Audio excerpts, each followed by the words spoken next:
In the quiet village of Nandiri, whispers traveled faster than the wind. Everyone feared Mama Kena, the woman who could command shadows and summon winds. Her beauty was like fire, captivating yet dangerous.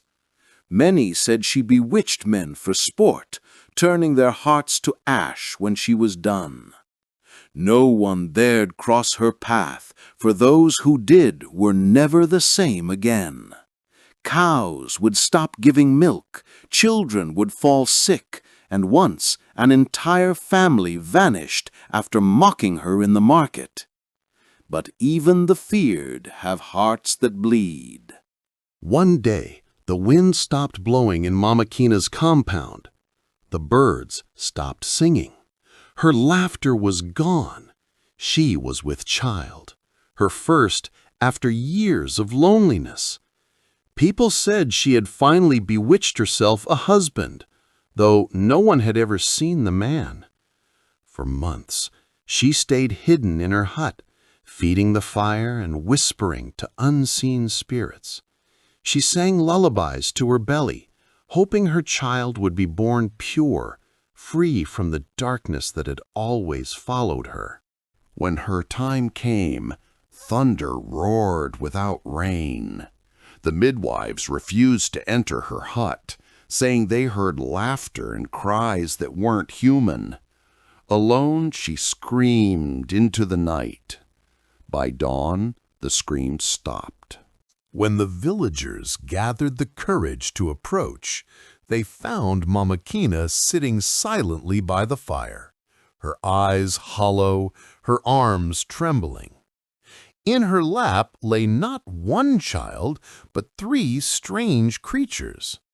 They had the shape of infants, but their eyes glowed faintly, and their skin shimmered like scales.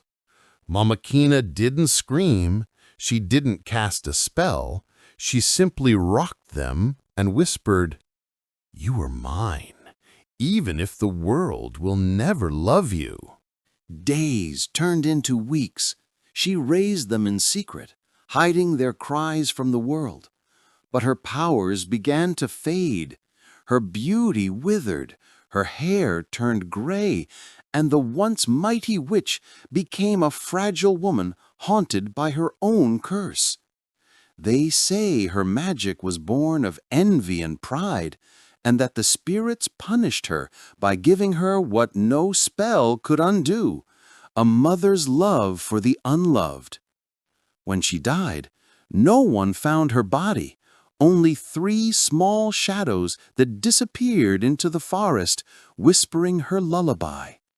And when the wind passes through Nandiri at night, people still hear her voice, soft, broken, and loving. "My children, the world feared me, but I feared losing you more." After Mama Kena's death, silence fell over the forest that surrounded Nandiri. No birds sang. The trees swayed without wind. The villagers whispered that her strange offspring, 3 creatures born of witchcraft and sorrow, still roamed the shadows. They called them the Children of the Wind. The eldest, Ronno, had eyes that glowed faint gold at night. He was gentle, yet when angry, storms gathered. The second, Sela, had the voice of a child, but could speak to animals. They obeyed her as if she were their queen. The youngest, Biru, was born small and fragile, his skin cold to the touch. He could vanish into mist when frightened. Hidden deep in the forest, they survived on fruits, rainwater, and the echo of their mother's lullabies. They had never seen the village, but they remembered her voice. "The world will never love you, so love each other." Years passed. Rono longed to see the humans their mother once cursed. "Maybe they've changed," he said. "Maybe we can belong." But Sela shook her head. "They killed her with their fear," she whispered. They will never welcome us." Still, curiosity won. One night, under a pale moon, Rono crossed the river that separated the forest from Nandiri. Children were laughing by the fires. Their joy pierced his heart. But when one child saw his glowing eyes, she screamed. By morning, the village was in panic. "The witch's spawn has returned," they cried. The men gathered spears and followed his tracks. Sela and Biru waited for him at the forest's edge. When they saw the torches, Sela's heart broke. "Run!" she cried. But Rono didn't move. He turned to face the men. "I came for peace," he said softly. "I came because she loved you, even when you hated her." But the men heard only the voice of evil. They threw their spears, yet none struck him. The wind rose suddenly, wild and powerful, wrapping around the villagers and scattering their weapons like leaves. The trees groaned, and the air filled with the sound of a woman's lullaby, the same one Mama Kena used to sing. The villagers fled, dropping to their knees in fear. When the wind settled, the children were gone. Some say they turned into wind spirits, guardians of the forest. Others say they still wander, unseen, protecting lost travelers.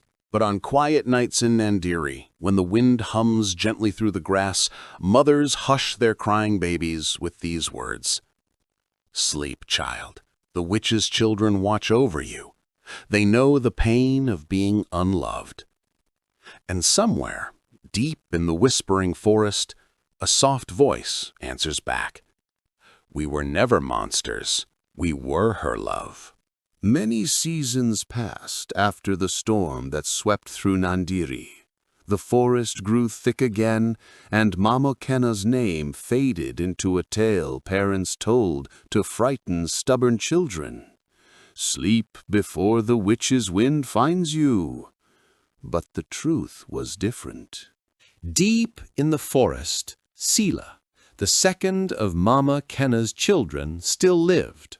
Rono had disappeared into the skies, becoming one with the wind, and Biru had turned into mist, guarding the rivers from harm. Sela alone remained in flesh and sorrow. She was neither human nor spirit, but her heart beat like her mother's, full of love she could never show. One dawn, while walking by the old riverbank, she found a wounded boy, a villager. His leg was trapped beneath a fallen branch. When he saw her, he trembled in terror. "Please," he whispered, "don't take my soul." Sela said nothing. She touched the branch. It crumbled to dust. She tore her own shawl and wrapped his wound. "Go home," she told him. The boy hesitated. "Who are you?" Sela smiled faintly. "No one important. Just someone who remembers love." He limped away. Days later, the villagers found the boy healed. He told them of the forest woman who saved him. They laughed at first, but an elder grew pale. "The witch's child," she said softly. "She lives." Instead of fear, something unexpected spread through Nandiri: curiosity. They began leaving food by the forest edge: fruits, milk, honey, and each night the offerings disappeared. Then came the drought. Rivers dried, crops withered, and the people despaired. The elders gathered and said, "If the witch's child truly lives, perhaps she can forgive us." So they sent the same boy, now healed, to the forest with a plea.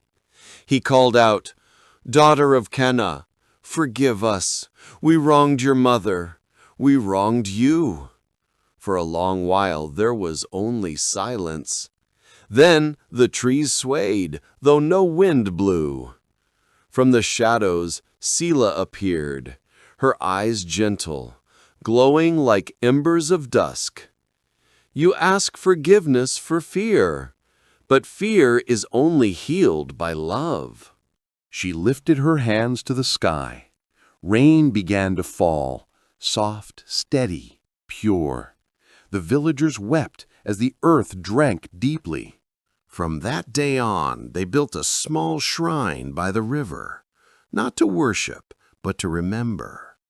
They called it the Mother's Rest, and every year they sang a lullaby in her honor, the one that once echoed through the forest. Seela was never seen again. Some say she became the guardian spirit of rain, visiting Nandiri only when hearts began to harden again. But sometimes, when rain falls gently in the night, mothers still whisper to their children, "Do not fear the witch, my child. She was a mother, and her love never died."